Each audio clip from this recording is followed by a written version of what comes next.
Okay, in this tutorial, I will be going through with you a stock that is from my Excel sheet. Its symbol is MANH. I'll just copy that and I'll just paste that in Google and I'll write in stock and that's the name, Manhattan Associates.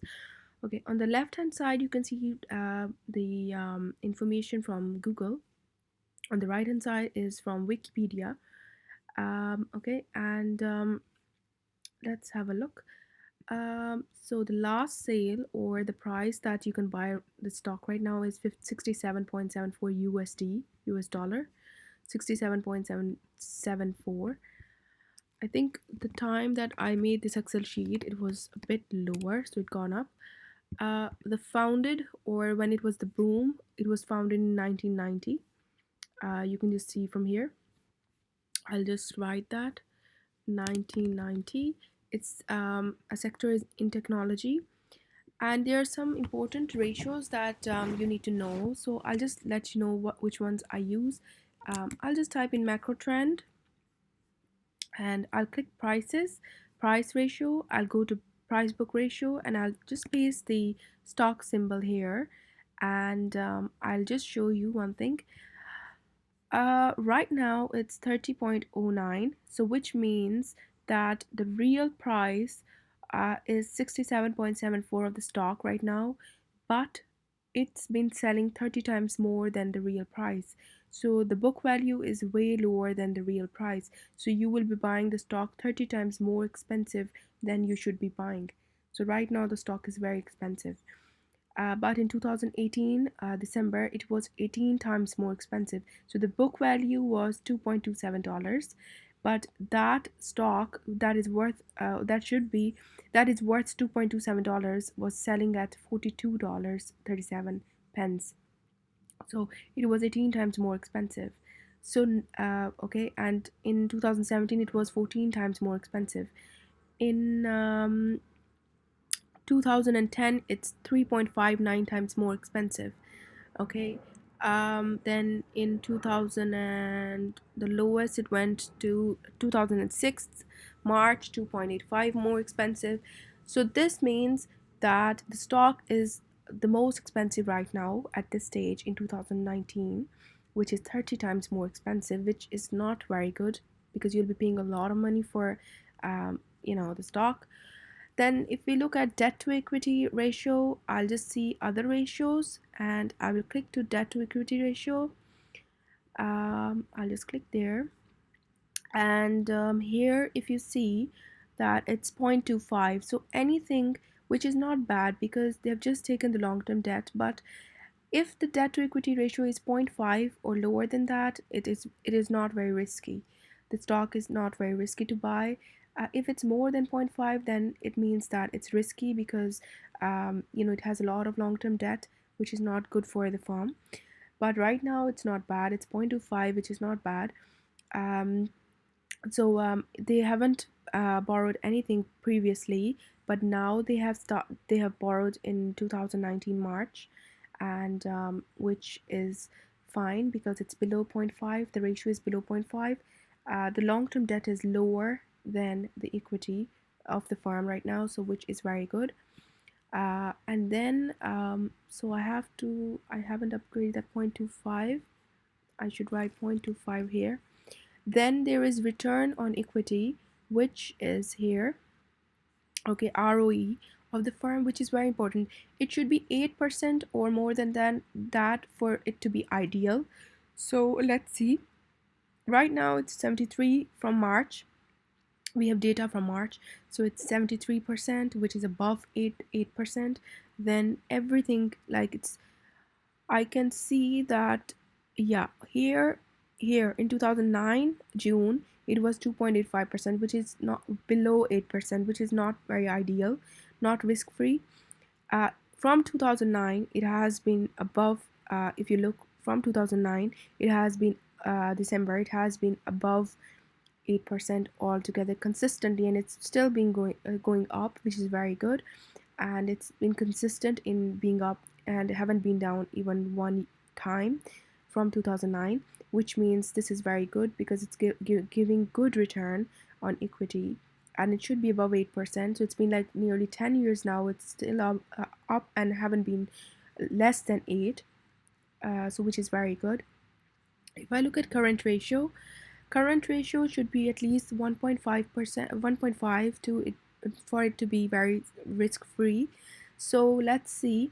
That's the ratio 1.4. It's a little bit below 1.5, 1.48, a little bit below, and then it has been, you know, greater than 1.5 throughout previously, if I have a look.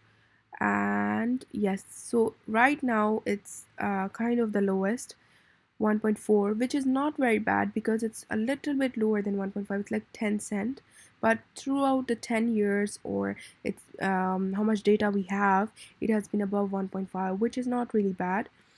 Then if I want to see the patents of this farm, I can just type in patents Justia, which is a website, and you can just type it in Google, Justia patents, and I'll just search it on this search bar, click enter, and I just want to make sure because there are firms that have similar names, so you can just get confused. You can think, okay, this is a patent, but it might not be. So the solution for that is just type in man stock, okay, and get the exact name from Google. You can even copy from here or whatever, and just type it in search and click enter. And yeah, so you need to make sure that this name, the assignee, you don't need to worry about the inventor, just look at the assignee, because that's the person who has the full rights of the patent. So this name should be the same as in Google, which is it is, and that's the patent it owns in 2000. Okay, and then another patent assignee is 2016. Then there's another patent in 2044. Then it has another patent in 2003. And I'm not sure about this one, but yeah. So it's like it owns like 3 or 4 patents. I'm just looking at the recent patents because sometimes when companies form, they innovate, they have patents, but later on they stop innovating, which is not a good idea. So you need to be sure that it has patents like in 2000, which is like 19 years ago, then in 2016, which is 3 years ago, then in 2004, which is also an old one, 2003 is an old one.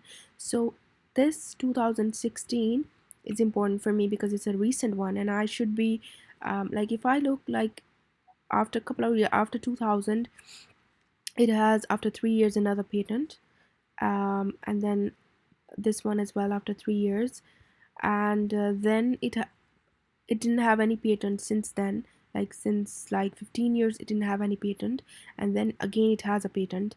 So I should be looking at the next patent, when the next patent will come. So because that's very important for me. And the next thing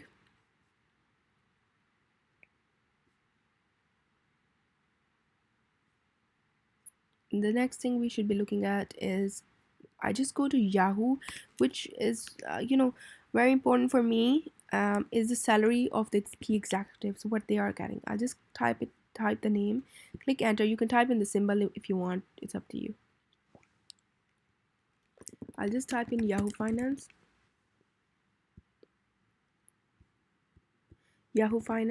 and click enter. Okay, I'll just click here, and then go to profile,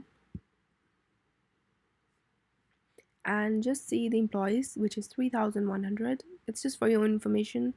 Software, application industry, sector technology. You can find out the sectors. I've just here sector technology from Yahoo Finance. You can find out as much information as you want, the website. Okay, so what I'm gonna go through right now is, there are other things to go through, but I'll just go through the key executives, which is very important because often firms don't tell the pay of the key executives, or some firms tell 2 pays, not all of them, which is not very good, because as clear the firm is, or it's better. So the key executives, so you can see the salary that the key executives, each of them are getting. Everything is shown here. You can search each of them individually in Google and see their background and everything. And you can also compare the same sector salaries with another firm. So any other firm in technology, in software application, you can compare the salaries of the executive and see if they are being paid equally, or if somebody is paid like 10 million, a CEO or director is being paid in another software sector 10 million, but here he's being paid 1.25 million, then you should be careful about that as well. So you can just check the salaries, you can check other stuff as well, you can just check the conversations, what people are saying, and the latest one, what are their thoughts and stuff like that, so which is very important as well.